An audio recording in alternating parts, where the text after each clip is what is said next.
former presidential candidate Pat Buchanan. Pat, I remember when I was talking to you around the time we were talking to Mitt Romney about this effort to stop Donald Trump. He always prefaced it, Pat, I'm not saying that if he gets the 1,237 delegates, I'm going to stop him. I want to prevent him from getting there. But if he gets that, he's the nominee. I don't like it. I don't like him. I won't vote for him. But what do you read into these other developments? Could you ever envision the party redoing the rules even if Donald Trump did get the 1,237? Well, if he got 1,237, I think he goes over the top. Even right. if he's short, and the nominee, if he's short, I think, I mean, there are many ways he could talk to Vice President, offer the vice presidency to Kasich. He could talk to Rubio, who's got delegates.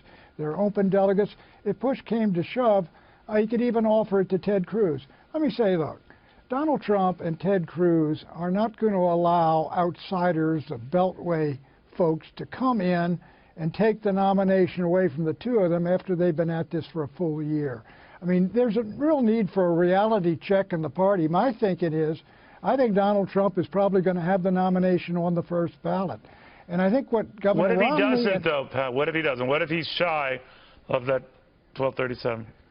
Well, then he'll have to get the delegates, I think, get the delegates to go over the top. Look, there's going to be a number of weeks after the primaries and the rest of it, Neil, where he's got plenty of time to do that. I know, you're right, to make deals. I just want to be clear with you. I didn't mean to jump on you, my friend, but just to say I've had a number of guests, like Florida Governor Rick Scott and others, saying if he's close, give him the cigar. In other words, if he has such a big lead, then he does, give it to him because it will cause, holy war if we don't. Look, what do you think of that?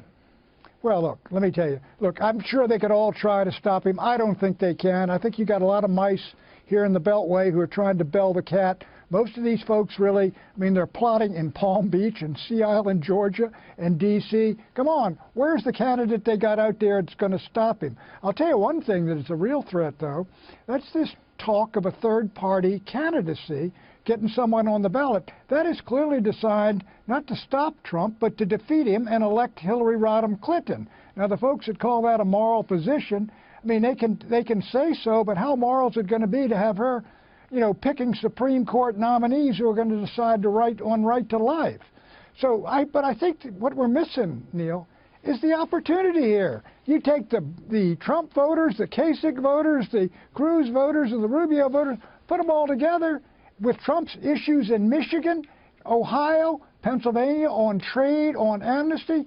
You've got the potential to take the presidency of the United States, both houses of Congress, and the Supreme Court.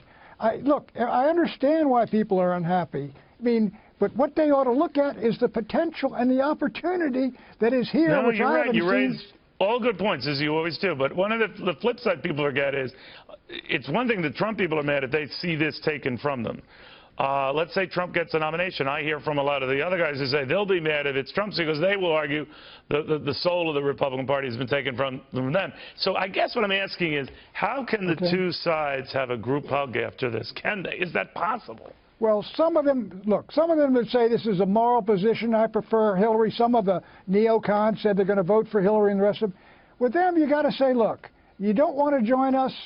Okay, you're free to go. Goodbye and good luck. But most of the party, Donald Trump's got to start reaching out after he locks this up, and I think Arizona's going to point to that.